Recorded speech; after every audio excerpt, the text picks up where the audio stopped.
Hungry Wolf's Reloading bench here. We're going to take a look at a little bit of, well, my first reloading that I've done for my 260. So fantastic rifle that took me 2 years to build.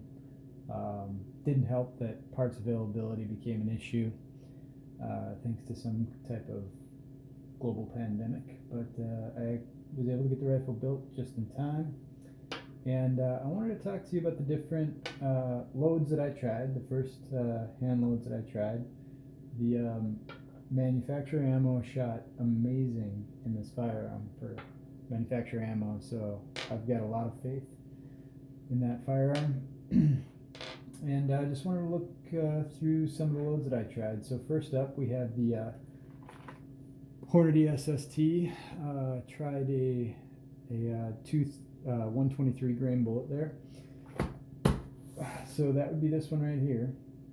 And I'll try to do a close-up for you so you can actually see the awesomeness in full high def. The other one that I tried was a Sierra 130 grain. And this is the the tipped Game King, I guess. So that would be this bullet here, and it's got a nice looking profile to it. And then the final bullet that I tried in my initial loading was a 135 grain, and that's the Burger. So it has an amazing looking ogive, gosh, I don't know how you prefer to say it, but it's pretty dang aerodynamic, and it has a hefty ballistic coefficient to go along with it. So ironically, these two bullets here, the 123 grain SST from Hornady and the 130 grain from Sierra, have the same ballistics coefficient. I don't know if I buy that. They're posted BCs. I haven't done any testing myself, so we'll see. This one having a ballistic coefficient, here we go, of 5.584. So a nice hefty BC for a 135. This one having a 0.51 and this one equaling that at 0.51. Don't really think I'd buy it given the profile difference that I see here, but they're posted, so we'll see. I loaded up, let's see, 25 rounds, right? What's that? 5x5. So yeah, 25 rounds of each. And took that to the range. So I just did my progressions up through the powder charts. By the way, the powder that I'm using, probably should have had it out to demonstrate, but it was the H4350. And the first loads that I shot were with this Hornady bullet here. Let's see, I got a 1.64 inch group on the first shot with 41 grains in my 260. Very similar to the what's that new one called? It's not even new anymore. Creedmoor, the 6.5 Creedmoor. The only real difference between the Creedmoor and mine is about 100 feet per second more due to increased powder capacity in my shell. I know that there was a showdown for the military of what they were going to use for their mid-range caliber. They ended up going, the 260 was head-to-head with the Creedmoor, and they ended up going with the Creedmoor for reasons I still don't understand. I've seen the actual slide presentation that was presented in the military. It just seems like the 260 beat it in every aspect that I can understand. So if you understand out there in YouTube world why the military actually went with the Creedmoor over the 260, I would love to know that information. I can't figure it out as a reloader. I'd much rather have the 260, but help me understand that.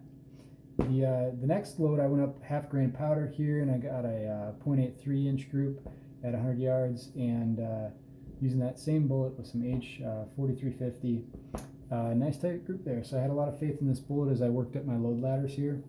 I got a 1.19 inch grouping out of 42 grains, and going up I got a 1.78.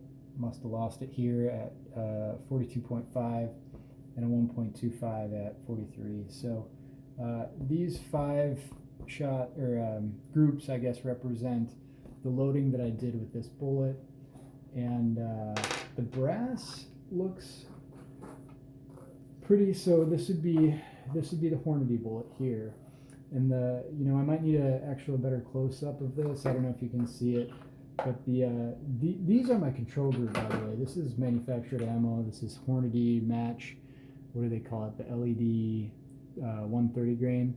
And I noticed significant primer strike cratering there. It's significant, but it's not dangerous. So that was my control. And you can see a couple of these pieces of brass. This one, it's less pronounced, but no ejector mark whatsoever. No bulging anywhere that I noticed. There are some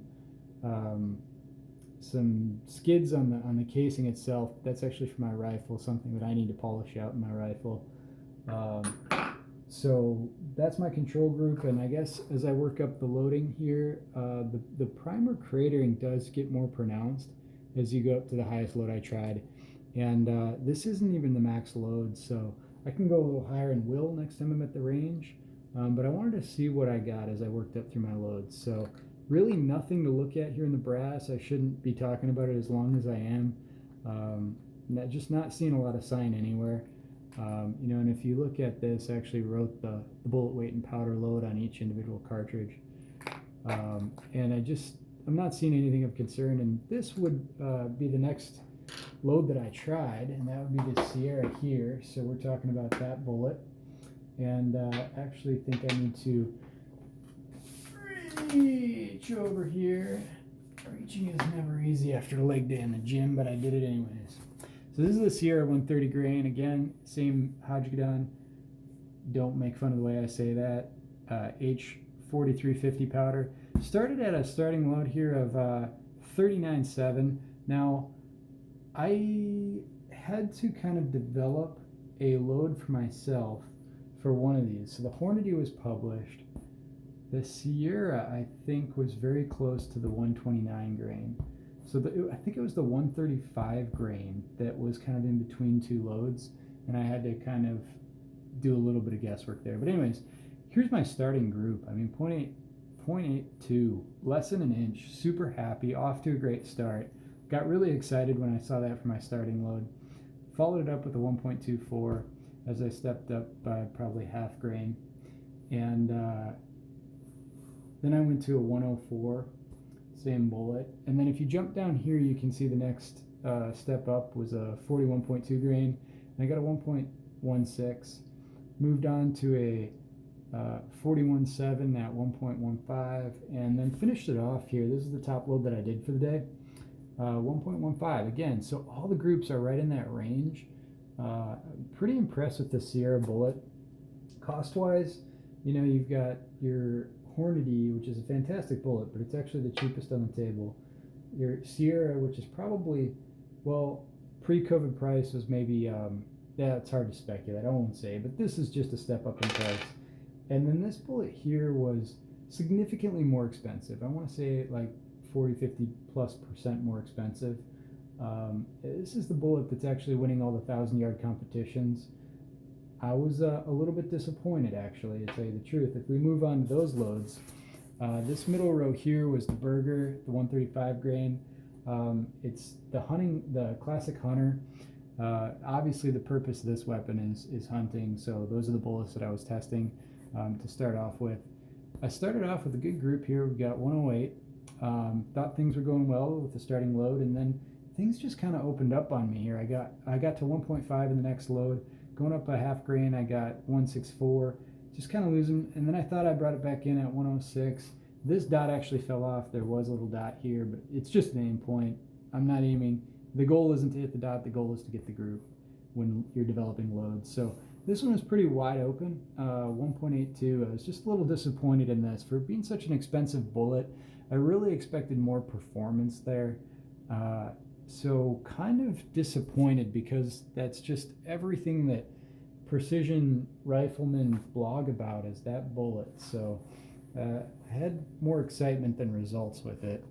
And the Hornady did okay, but it definitely wasn't as tight as the Sierra there. Not far behind it though. There's a few other control groups here. This was my factory ammo control group. This is another factory ammo control group, 1.39, and this one was an astonishing 2.95. I know that doesn't sound good. I have another sheet actually that I sighted the rifle in with. where I produce a lot better groups than that. These two are kind of wild. They're huge. Don't look at those. Those were, I think I had something loose about my scope or something. In fact, that makes me curious. I think I need to pause the video here and go look over my weapon and just make sure I didn't have anything loose. Now that I'm thinking through the progression, I started with the Horny, then I did the Sierra, and I finished with the Burger. I want to make sure I didn't have a scope loosen up on me or anything.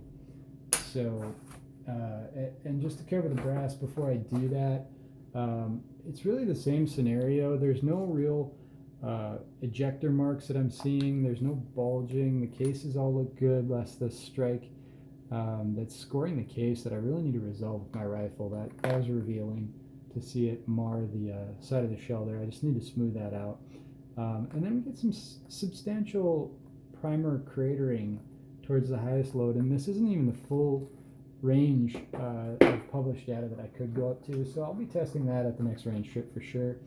And then this is my progression here. This would be the Burgers, and it's the same sequence. You know, you just see very little primer pocketing up until the grader here, and this is flipped upside down for a reason, so let's inspect this.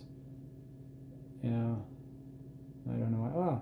So probably can't pick this up with the video, but there's a little cut there at the neck, and I just wanted to toss that case just for that fact, so that's why that was noted. Here's my control group, kind of on par with the cratering that I see here, so it's nothing that I'm worried about this time, but I'm going to keep an eye on it as I build loads up. Now, I'd like to find out what's going on, and yep, that does it straight away.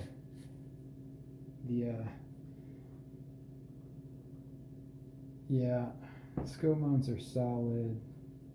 Picatinny seems to be solid, so when I picked it up, I already figured out what it was.